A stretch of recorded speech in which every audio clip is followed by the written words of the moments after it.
Sveiki visi, su jumis aš Zita Baskienė ir konsultavimo centras Matrica. Ir šiandieną apie labai vieną mūsų klystkelį mąstymę, kaip mes galvojam apie pasiaukojimą. Pasiaukojimą, kodėl darau šitą video? Prieš 2 dienas kalbėjau su moterim, kuri yra įsitikinusi savo viduje, kad pasiaukojimas yra aukščiausias žmogaus vibracinio dažnio išsipildymas. Ir šiandien noriu pasakyti, kad dėja tai yra pats žemiausias vibracinis dažnis, todėl kad ne tik dėl to, kad jūsų valia padaryti taip, kaip jūs norit, bet kad jūs parodot pasiaukojimo pavyzdį savo vaikams. Ta moteris šiuo metu aukojasi ir ji visai nesupranta, kad tai ne tik jos reikalas, ją mato 2 jos vaikai, ji aukojasi ne vyrui, ji aukojasi savo mamai. Ir tokių įsitikinimų yra labai daug. Ji nemato 5 būdų aplinkui, kurie gali išspręsti tą pačią problemą, bet be pasiaukojimo yra šventai įsikibusi į pasiaukojimą. Tai žinokite, kol mes čia esam, kol mes čia gyvenam, mes rodom savo pavyzdį vaikams. Ir jeigu jūs manot, kad jau pastatėt namą, užauginot vaikus ir juos išleidote į savo gyvenimą ir jūsų pavyzdys jau baigėsi, tai absoliučiai ne. Jis toliau tęsiasi ir tada tie vaikai turi matyti pavyzdį jūsų laisvės, jūsų atsinaujinimo, jūsų kūrybinio pokyčių proceso, savęs suvokimo, vėlgi laisvės, ar ne? O kodėl dažnai tokie išbandymai nutinka būtent su mūsų tėvais? Todėl, kad mes pasąmonėje norim tai padaryti. Dažnai, ką aš girdžiu žmonių, jau jeigu kas nors atsitiks, tai aš jau tikrai prižiūrėsiu, jau kiek man tai bekainuos, kas bebus, jau aš tai neatsisakysiu. Ir tokiu būdu tie žmonės suprogramuoja scenarijų. Jie gal to ir nenorėtų, bet aplinkai nori parodyti tą savo neva kažkokį garbingumą per auką arba padorumą, bet tai nieko bendro pasiaukojimas su padorumu neturi, todėl kad jeigu, tarkim, imkim primityvų buitinį vyro ir moters pavyzdį, jeigu jūs nenorit tą vakarą santykio su vyru, ar ne, jis ateina, jis priešingai nori ir jūs aukojatės, ar ne? Ar tai jums panašu į padorumą? Ne.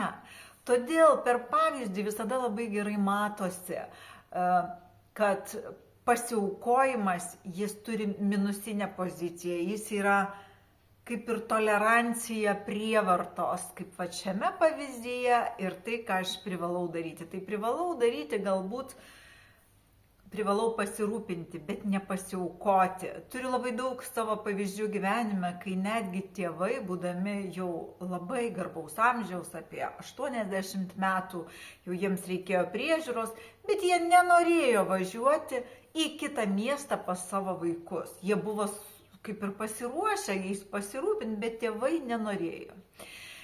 Tada tie, sakykime, jaunesni, kaip mano amžiaus vaikai, nuvažiavo pas juos, pakeitė visą savo gyvenimą, nuvažiavo paskui savo tėvus ir prisitaikė.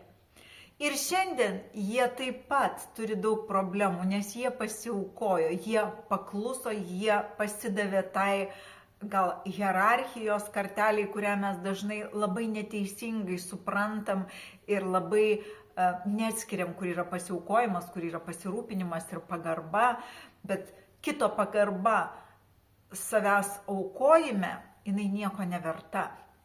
Todėl šiandien matau ir tas šeimas nelaimingas ir noriu įgarsinti vieną dalyką, kuris visiškai aiškiai jums atsakys, kodėl tai yra blogai. Tarkim, tas išvažiavimas palikti savo šeimą arba perstatyti pagal žmogų, kuris yra 80 metų ir jau jis yra saulėlydžio ir išėjimo kelyje. Kodėl yra blogai eiti paskui tai, o ne paskui savo ir jį paimti prie savęs? Todėl, kad ėjimas paskui mirtį yra į apačią, į tamsą, į susinaikinimą. Ir taip ir matom tą pasiaukojimą lygiai grečiai susinaikinimui. Daug dalykų sunyksta aplinkui, santykiai, nutolsta vaikai, tada priekaištai vaikams, nes jie nebeatvažiuoja, nes tie patys tėvai išvažiavo link tos palydėjimo, ar ne, ir išėjimo linijos, o ne į gyvybės, į perspektyvos, į savo vaikų, anūkų, tą visą pusę. Mes visada gyvenime turim pasirinkimą. Ir programa tai yra, prasideda programa nuo mūsų pačių programavimo. Per pasirinkimą. Aš pasirinkau eiti paskui mirtį. Nepamanykit, kad tai yra kažkaip nemandagu taip sakyti. Taip, žmogus 80, jis jau yra kelyje išeiti. O žmogus, kuriam, tarkim, 30, jis yra kūrybinėme kelyje, kurti ir statyti.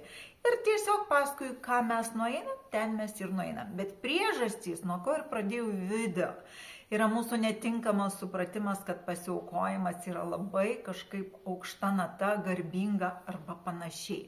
Ir kai mes taip įsitikinam ir patys savo sakom, kad jeigu kažkas atsitiks, tai aš būtinai tai padarysiu. Ką aš dar iš savo gyvenimo aplinkos žmonių pavyzdžių matau? Kad jie sako, kiek reikės, tiek ir prižiūrėsiu.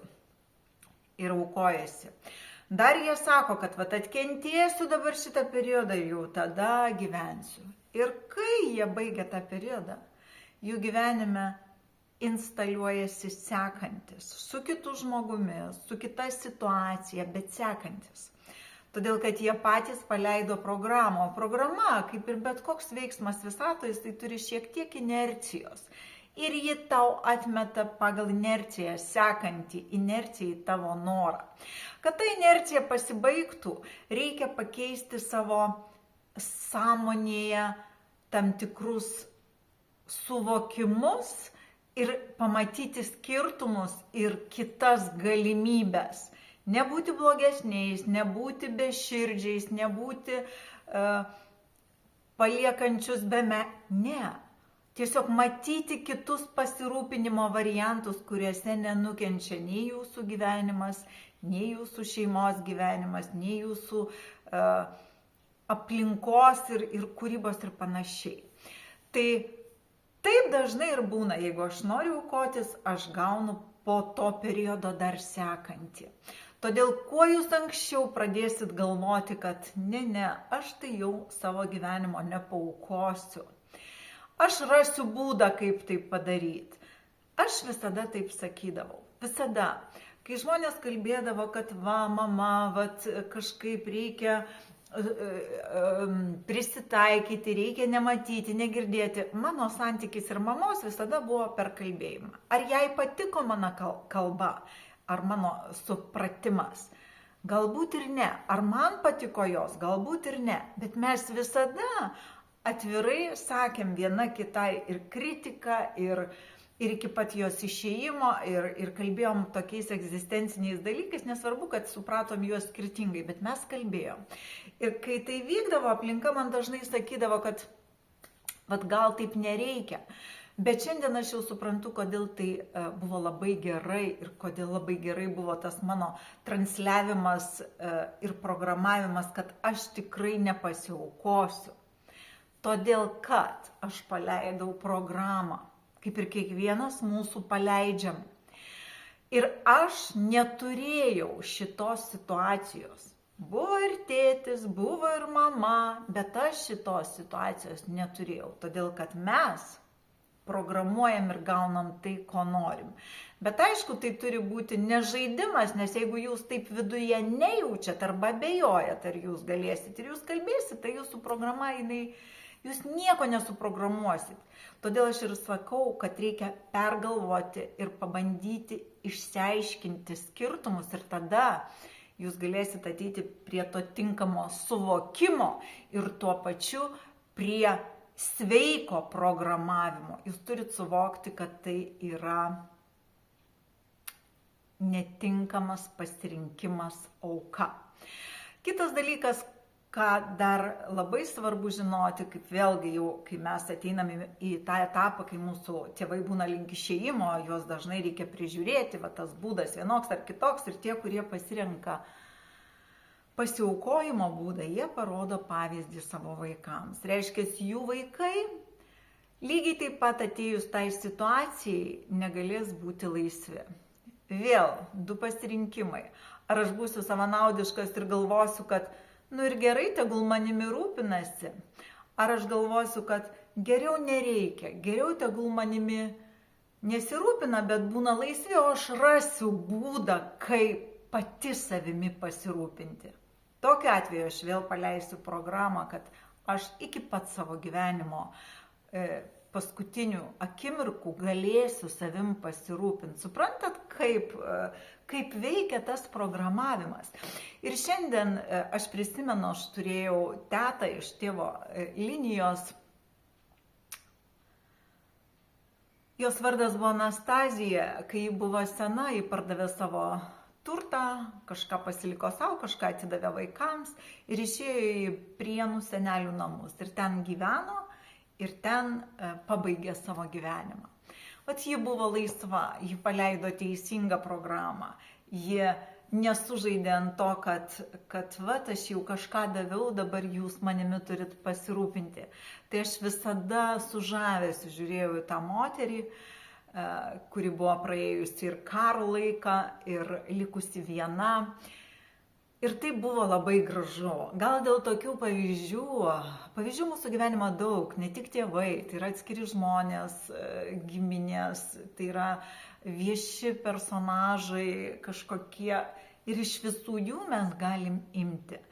Tai šiandien savo video darau tam, kad jūs, jeigu esat kažkokioj situacijoje, šiandien sprendimuose, pagalvotumėt apie tuos pasirūpinimo būdus, kurie neveda į pasiaukojimą, o veda į sprendimą klausimo, kaip tai galima padaryti, nesiaukojant ir einant ne paskui išeinantį, o einant paskui statantį.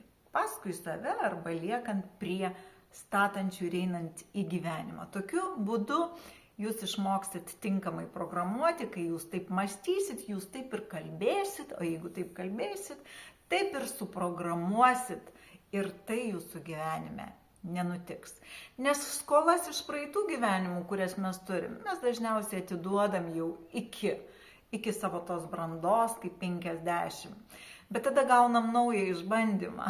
Ar mes visgi laisvi, ar mes naujas tas rėksim pinklės, į kurias patys ir savo norų ateinam paleisdami programas. Tai labai jums ačiū uždėmesį ir nepamirškim, kad pavyzdį savo vaikams, savo aplinkai, pavyzdį sociumui, kurį mes šiandien turim per visus informacinių technologijų dalykus, per sklaidos priemonės, mes tą pavyzdį rodom visą laiką.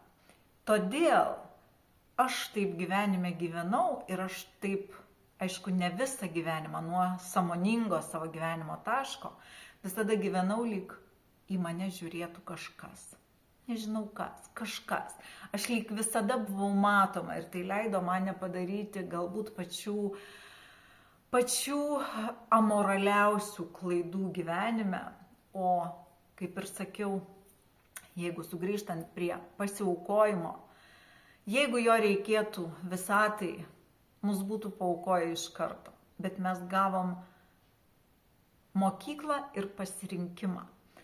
Niekada nėra vieno sprendimo, visada yra keli. Todėl eikim paskui gyvenimą, eikim į gyvenimą, statykim gyvenimui imles programas savo ateičiai ir būkim laimingi. Ačiū Jums.